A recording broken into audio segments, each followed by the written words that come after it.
Hi there, dear listener. Laszlo here with a quick pre-roll message for you. Before we get started, I want to let you know there are all kinds of convenient ways for you to support my efforts to bring you all these podcast shows on Chinese history, Chinese sayings, and tea history. If you go to my website at teacup.media and click the support button at the top, you'll find a bunch of ways to show some appreciation. There's Patreon, where you can get early access to new episodes, exclusive content, and an invite to the Teacup Media Discord channel, and more. CHP Premium, that also has early access, exclusive episodes, and ad-free versions of the entire CHP back catalog. Plus, there's several other ways to donate to the show as well. Check the episode show notes for a link to that very page. And my deepest thanks for listening and supporting me and my humble efforts. Hey everyone, welcome back to the Chinese Sayings Podcast. Laszlo Montgomery here, once again with yet another good one for you. This Chinese saying is a very excellent pedigree, coming from no less a source than the Shiji itself, the records of the grand historian. Sima Qian's magnum opus and monument to his father, Sima Tan. Today we will look at the story behind Jiming Gou Dao. As usual, the story came from ancient times, 4 characters, 4 syllables, thrown together with no apparent meaning. I'd say this one's about as typical a Chengyu as you can get. Jiming Gou Dao. Here's the molecular breakdown. A Ji, well, that's a chicken or a rooster. Ming, that's the sound or a cry from an animal, a bird, an insect. Jiming means the rooster's crow. And a go is a dog. And dao, that means robber, thief, or means to steal something. So, Jiming Gou Dao. Rooster, call, dog, thief. That doesn't make much sense.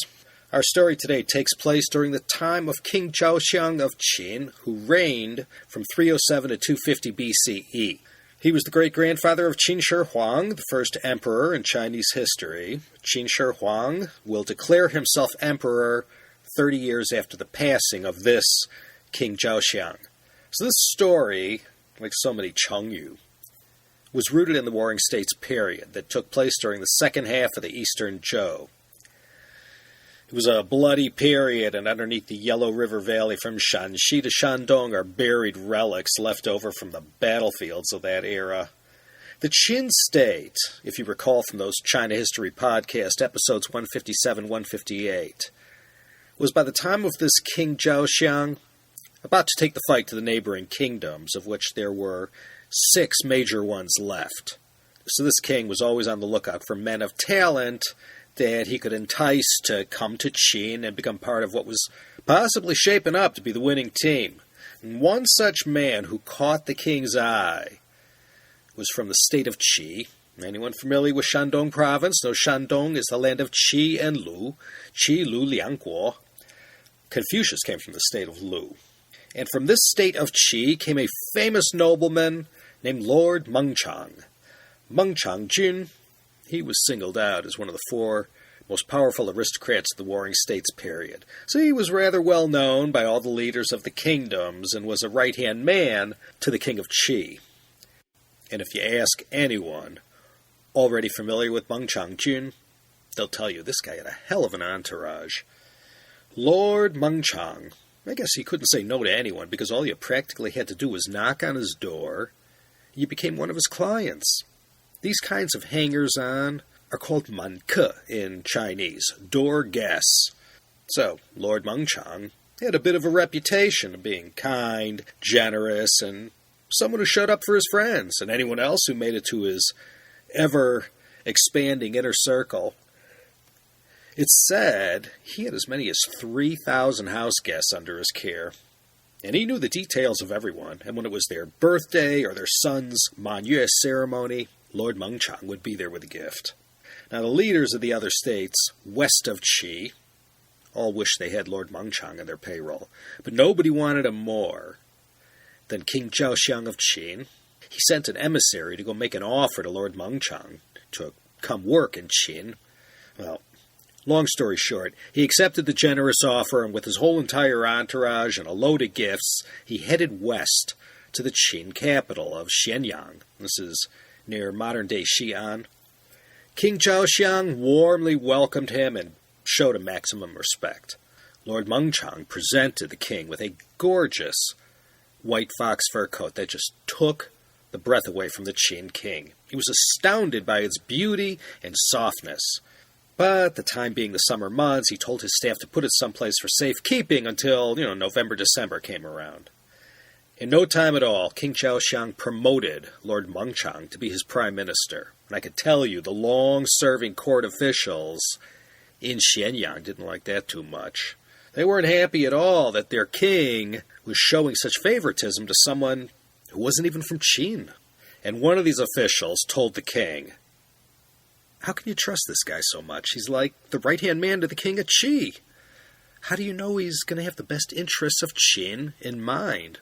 And other courtiers as well worked on King Zhaoxiang, and after enough lobbying, they got him to reconsider. But King Zhaoxiang asked, "What am I supposed to do? He's already here. I invited him. Won't that look bad if I fired him suddenly? Should I just send him back to Qi?" And his officials told him, "It's too late for that. He already knows too much." They suggested to kill him. But King Zhaoxiang, he figured, what are the other 6 kingdoms going to say when they hear that? So he called for Lord Mengchang's house arrest while he tried to think of a solution. So Lord Mengchang was kept locked up, but, he was well treated. King Zhaoxiang's brother, Lord Jingyang, had once been a diplomatic hostage of Qi and remembered fondly how well Lord Mengchang had treated him. So he went to him and offered his assistance. And he kindly told Lord Mengchang that his best bet to get out of his situation was to cozy up to Yanji, the king's favorite concubine. She was the only one who could consistently sway the king's mind.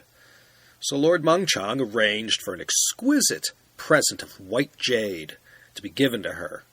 But when Lord Jingyang handed the gift to Yanji on behalf of Lord Mengchang, she turned her nose up at it and said if he wanted her help, he'd have to give her a white fox fur coat like he gave the king.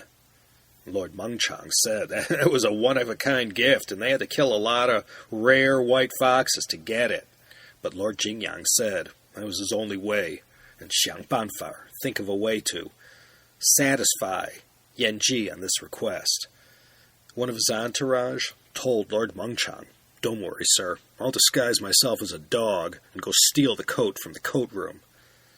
Well, Lord Mengchang knew this was undignified, but considering the desperate situation he was in, he okayed the plan. And that night, this person disguised himself as a big dog and snuck in through a hole into the room and retrieved the white fox fur coat. It was duly presented to Yanji, and she pulled through on her end of the bargain, convincing the king, at his most vulnerable, after a drinking session, to allow Lord Mengchang to return to Qi, and he agreed, and all the permits, papers, and documents were arranged for Lord Mengchang's safe passage back to Qi. Like Ramses II, who came to his senses after freeing the Hebrews, King Zhaoxiang had second thoughts about letting Lord Mengchang go and ordered his soldiers to go bring him back. But just before Lord Mengchang passed through Sanmenxia in Henan, right on the Yellow River, he came to the Hangu Pass, still there today, and having arrived too late in the evening, he found the city gates closed for the night. Now, Qin rules called for the gate only to be opened after the roosters let out their first cock-a-doodle-doos.